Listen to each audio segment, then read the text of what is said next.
প্রিয় দর্শক, যখন ভারত এবং পাকিস্তানের যুদ্ধ শুরু হয়েছিল সে সময় ভারতীয় সেনাবাহিনী বা নরেন্দ্র মোদী দুই নারী কর্মকর্তাকে সামনে এনে ব্রিফিং দেওয়ার ব্যবস্থা করেছিল। বাস্তবে সেটা কেন অনেক সমালোচনা হয়েছে। নারী কর্মকর্তাকে কেন আনতে হবে? তারা কি ভারতের যে সিনেমা সেখানে নারী আধিক্য বেশি থাকে বা নারীদেরকে দিয়ে বাজার মার্কেটটা ভালো পেতে পারে, এরকম কারণে কি তারা সামনে নারীদেরকে এনেছিল নতুন একটি কি করার জন্য?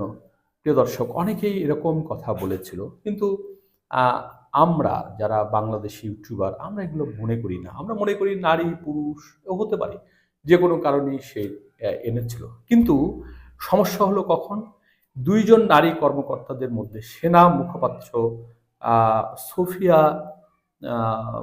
কুরৈশি তাকে নিয়ে যখন মধ্যপ্রদেশের উপজাতি কল্যাণ মন্ত্রী তার একটি বক্তব্যকে সামনে নিয়ে এসেছে ইউটিউব বা চ্যানেলগুলো। কি বলেছে সেখানে? সে বলেছে যে পেহেলগামে যারা হত্যা করেছিল, হিন্দুদেরকে যারা উলঙ্গ করে হত্যা করেছিল, তাদেরই এক বোনকে দিয়ে আমরা তাদের বাড়ি ঘরে আক্রমণ করে হামলা করে তাদেরকে উলঙ্গ করে আমরা সেই প্রতিশোধ নিয়েছি।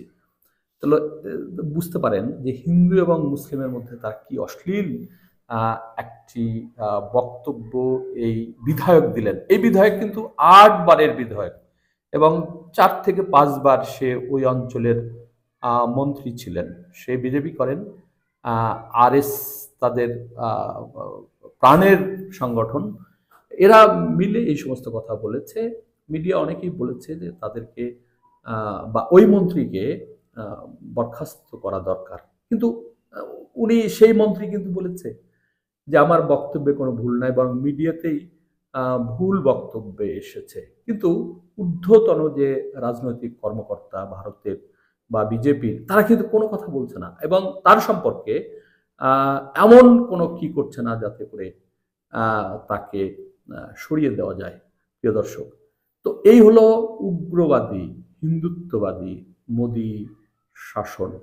অথচ এই মোদী বাংলাদেশের হিন্দুদেরকে নিয়ে উদ্বিগ্ন।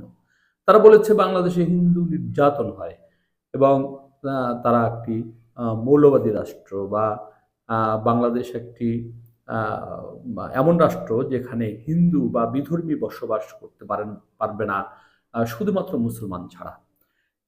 আবার দেখেন, তারা ভারতে কিন্তু ওয়াকফ যে সম্পত্তি মুসলমানদের, সেখানে সেই সংস্কারের নামে, সেই আইন সংস্কারের নামে একজনকে বসায় দিয়েছে, হিন্দুদের একজনকে দিয়ে সেই সম্পত্তি লুটপাট করার জন্য বা সেখানে একটা বিভেদ সৃষ্টি করার জন্য তারা কিন্তু এটা করেছে। অথচ এরাই বাবরি মসজিদ ভেঙেছে এবং ওখানে রাম মন্দির নির্মাণ করেছে। এই যে কাণ্ড তারা করেছে, তারা কিন্তু হিন্দু মৌলবাদী শক্তি। অথচ এই ভারতই কিন্তু বলে এসেছে যে আমরা অসাম্প্রদায়িক একটি রাষ্ট্র। প্রিয় দর্শক, আমি তাদের বক্তব্যটি তুলে ধরছি। দেখুন, ভারতীয় মুসলিম নারী সেনা কর্মকর্তাকে বিজেপি মন্ত্রীর অশ্লীল কটূক্তি। ভারতে মুসলিমদের প্রতি বিজেপি তথা মোদী সরকারের চরম ঘৃণা আর বিদ্বেষের জ্বলন্ত প্রমাণ আবারও সামনে এলো। মোদী তার ড্যামেজ কন্ট্রোলের জন্য সংখ্যালঘু কার্ড ব্যবহার করে অপারেশন সিন্দুরের ব্যাপারে যে মুসলিম নারী সেনা কর্মকর্তাকে দিয়ে নিয়মিত ব্রিফ করিয়েছেন, সেই কর্নেল সোফিয়া কুরেশি এখন বিজেপির টার্গেট। কিভাবে হলো দেখুন। এই ভারতীয় মুসলিম নারী সেনা কর্মকর্তাকে নিয়ে বিজেপির মন্ত্রী বিজয় শাহ অশ্লীল কটূক্তি করেছেন। কর্নেল সোফিয়া কুরেশিকে সন্ত্রাসীদের বোন আখ্যা দিয়ে মধ্যপ্রদেশের উপজাতি কল্যাণ মন্ত্রী বিজয় শাহ বলেছেন, আমাদের হিন্দু ভাইদের যেসব সন্ত্রাসীরা বিবস্ত্র করে পেহেলগামে হত্যা করেছিল, মোদিজি সেই সন্ত্রাসীদেরই এক বোনকে পাঠিয়ে ওদের উলঙ্গ করে শিক্ষা দিয়েছেন।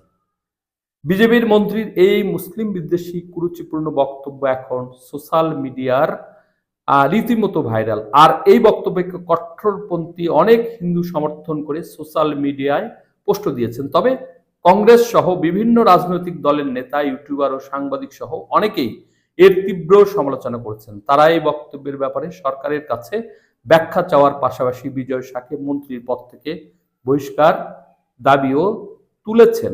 মধ্যপ্রদেশের এই হিন্দুত্ববাদী নেতা ও মন্ত্রী গত মঙ্গলবার রামকুন্ডা অঞ্চলে এক জনসভায় বলেন, পেহেলগামে যেসব সন্ত্রাসী আমাদের বোনদের সিন্দুর মুছে দিয়েছিল তাদের ঘরে ঢুকে জবাব দিতেই সেই সন্ত্রাসী সম্প্রদায়ের এক বোনকে প্লেনে করে পাঠিয়েছিলেন মোদিজি। ওরা আমাদের হিন্দু ভাইদের বিভক্ত করে হত্যা করেছিল, মোদিজি তাদের ঘরে ঢুকে জবাব দিয়েছেন। আমাদের বোনদের বিধবা করেছিল ওরা, মোদিজি তারই এক বোনকে পাঠিয়ে ওদের উলঙ্গ করে শিক্ষা দিয়েছেন। এই মন্ত্রীকে এখনো তারা কোনো উপযুক্ত শাস্তি দিতে পারে নাই। মানে ভবিষ্যতে দিবে কিনা এগুলো কোনো বোঝার ব্যাপার নাই। তারা এইভাবেই রাজনীতি করে এবং হিন্দুত্ববাদী বা হিন্দুইজম যে রাষ্ট্র তাদের, সেটাকে তারা গর্ববোধ করে। প্রিয় দর্শক, আজকে এ পর্যন্তই। সকলে ভালো থাকবেন। আল্লাহ হাফেজ।